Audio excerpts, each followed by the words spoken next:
Bombay press में आपका स्वागत है। आज हम फिर एक नई स्टोरी लेके आए हैं। हमारे साथ बॉम्बे प्रेस के चीफ एडिटर शराफत खान साहब मौजूद हैं।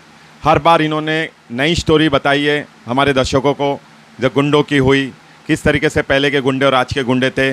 आज फिर एक स्टोरी लेके आए हैं, भरत नेपाली के गेम क्यों हुआ। छोटा राजन और डी कंपनी के रडार पर था नेपाली, तो आखिर नेपाली इनके रडार पर क्या था, तो ये पूरा माजरा अपनी ज़बानी बताएंगे। बॉम्बे प्रेस में आपका स्वागत है। क्या कहेंगे आप नेपाली के बारे में? जहाँ तक भरत नेपाली का गेम होने का सवाल है, यानी मर्डर होने का सवाल है, या छोटा राजन और डी कंपनी क्यों उनकी दुश्मन हुई, ये एक दो बड़े सवाल हैं। लेकिन सबसे बड़ी जो बात है वो ये है कि अंडरवर्ल्ड में कब क्या हो जाए कोई नहीं जानता। कब किसका तख्ता पलट जाए, तख्ता पलट हो जाए, और कौन रंग से राजा बन जाए कोई नहीं जानता। अंडरवर्ल्ड का एक ऐसा ही किरदार था भरत नेपाली। जहाँ तक भरत नेपाली का सवाल है, वो कब आया, कहाँ से आया और अंडरवर्ल्ड में उसने कदम कब रखा, ये जानकारी मैं आपको दूँगा। भरत नेपाली को सभी जानते हैं कि अंडरवर्ल्ड सरगना बनने की कोशिश में वो मारा गया, लेकिन आज तक किसी को ये पता नहीं चला कि ना जाना लोगों ने कि ये भरत नेपाली नाम का व्यक्ति, नाम का शख्स आखिर कंपनी में क्यों जुड़ा या छोटा राजन के करीब क्यों आया। असल बात यह है कि भरत नेपाली उस समय किसी कंपनी में एक वॉचमैन का काम करता था, सिक्योरिटी गार्ड था, लेकिन एक छोटे से क्राइम में उसे पुलिस ने पकड़ लिया। पुलिस ने उसे गिरफ्तार किया और पुलिस लॉकअप में डाल दिया, जिसके बाद ये समझ लो उसके जीवन में आपराधिक जीवन की उसकी शुरुआत हुई। पुलिस लॉकअप में ही उसकी मुलाकात छोटा राजन गैंग के एक मेंबर से हुई, गैंग के एक सदस्य से हुई, या शार्प शूटर से हुई। जब दोनों लॉकअप में से बाहर निकले, तब भरत नेपाली और छोटा राजन के उस शार्प शूटर में दोस्ती हो चुकी थी। भरत नेपाली ने छोटा राजन गैंग में रहने के लिए कई काम किए। तो ये छोटा राजन की गैंग में थे। ये छोटा राजन की गैंग में वो जो शार्प शूटर था, वही भरत नेपाली को गैंग के करीब तक ले गया। असल में ये एक फ़ौजी था। फ़ौजी होने की वजह से इसको हथियार चलाने की ट्रेनिंग भी थी और हथियारों के बारे में जानकारी भी थी। छोटा राजन इसको देखते ही समझ गया कि ये मेरे काम का आदमी है और मुझे इसे ज़्यादा ट्रेनिंग देने की ज़रूरत नहीं पड़ेगी, ना ही किसी तरह के समझाने की ज़रूरत पड़ेगी। ये मेरी गैंग के लिए काफ़ी कारआमद साबित हो सकता है। मेरा एक सवाल और है, क्या इसी तरह से और भी गुर्गे इनके साथ होते हैं जो इनकी गैंग के होते हैं? इनका या बाहर से राब्ता होता है या जेल में से ही सब कांटेक्ट होते हैं? नहीं, कुछ जेल के अंदर भी होते हैं, कुछ पुलिस लॉकअप से भी दोस्ती में आते हैं, मित्रता में आते हैं, और कुछ जोश में या जुनून में किसी भी गैंग में, जैसे कि डी कंपनी है या छोटा राजन गैंग है, उसमें शामिल हो जाते हैं और अपने मुस्तकबिल को, यानी अपने फ्यूचर को तबाह कर देते हैं, तबाह कर लेते हैं। इस तरह से ये सिलसिला कई सालों से चला आ रहा है और अब तो रुक गया है, क्योंकि अंडरवर्ल्ड ना के बराबर रह गया है। कितने साल हो गए इनके गेम को? ये तारीख़ तो असल में याद नहीं है, लेकिन मामला शुरू वहाँ से होता है जब बैंकॉक में छोटा राजन पर हमला होता है। छोटा राजन का एक होटल में जो अपने दोस्त रोहित वर्मा के साथ में मीटिंग कर रहा था, हमला हुआ। ये हमला डी कंपनी के छोटा शकील ने करवाया था।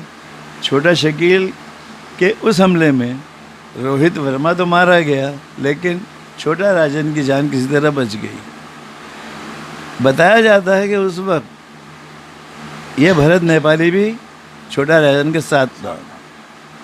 उसके बाद में एक मामला शुरू हुआ जिसमें बैंकॉक पुलिस ने ये बताया कि वो बहुत जल्द छोटा राजन को गिरफ्तार कर लेगी।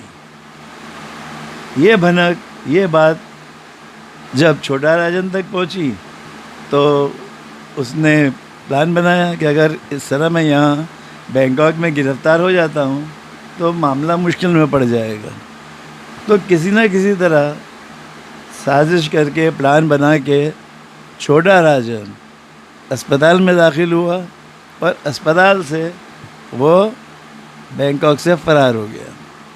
भरत नेपाली क्या इनके अगेंस्ट हो गया था, इनके खिलाफ हो गया था?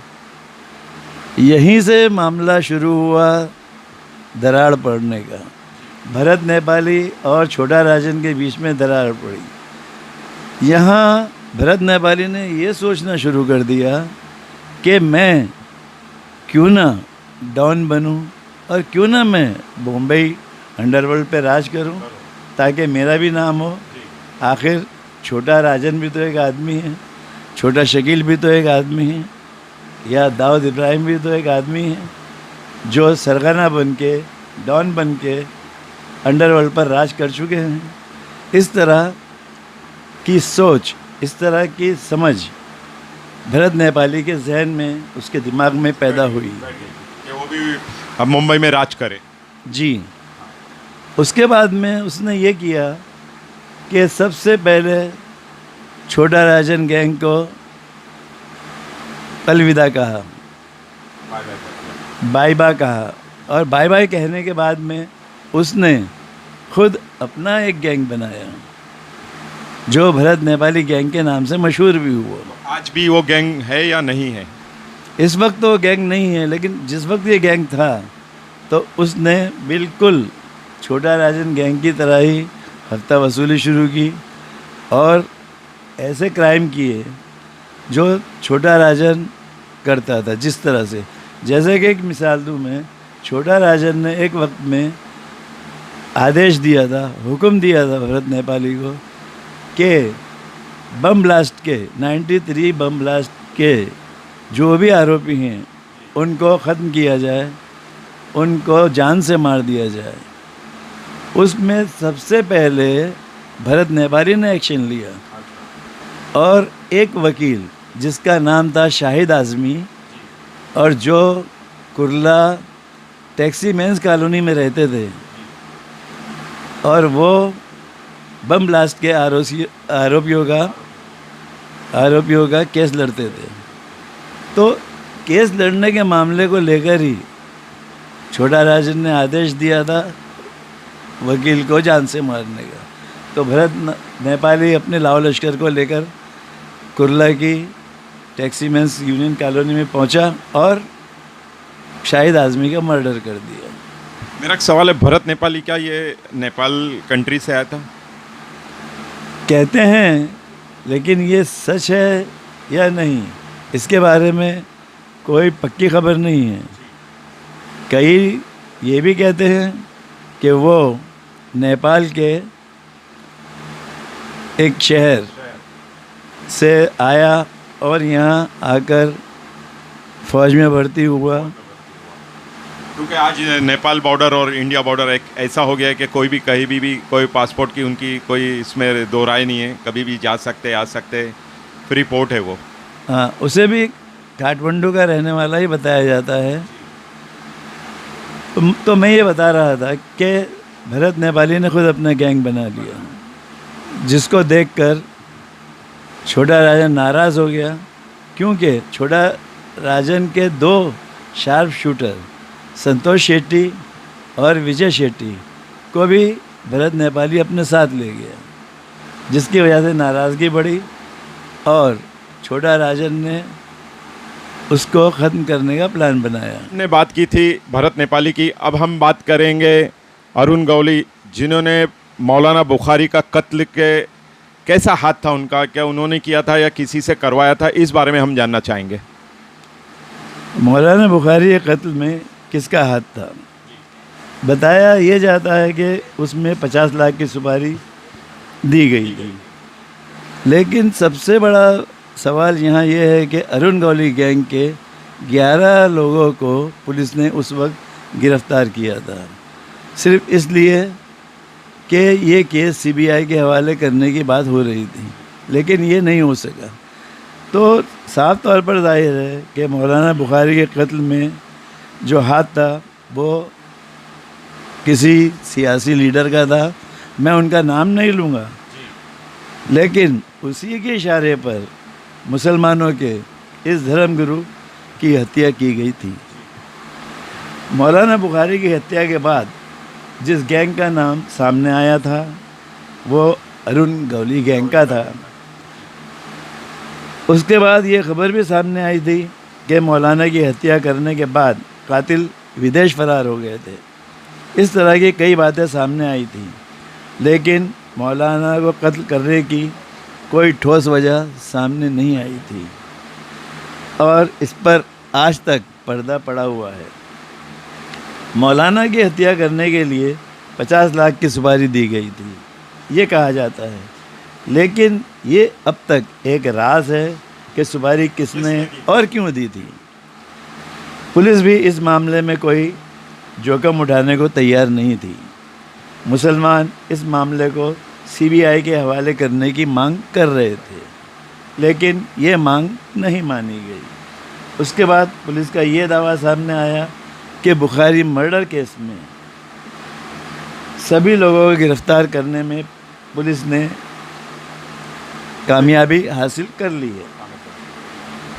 तो पुलिस ने ये कदम उस वक्त के joint police commissioner MN Singh के कहने पर उठाया था। तो ये थे आज के पूरा मामला भरत नेपाली और अरुण गौली के बारे में हमारे खान साहब ने बताया। आगे भी हम जो है इसी तरह स्टोरी लेके आएंगे और अपने दर्शकों को बताएंगे। बॉम्बे प्रेस के साथ मकसूद शेख। बॉम्बे प्रेस को लाइक, शेयर एंड सब्सक्राइब कीजिए तेज़ ताज़ा खबरों के लिए।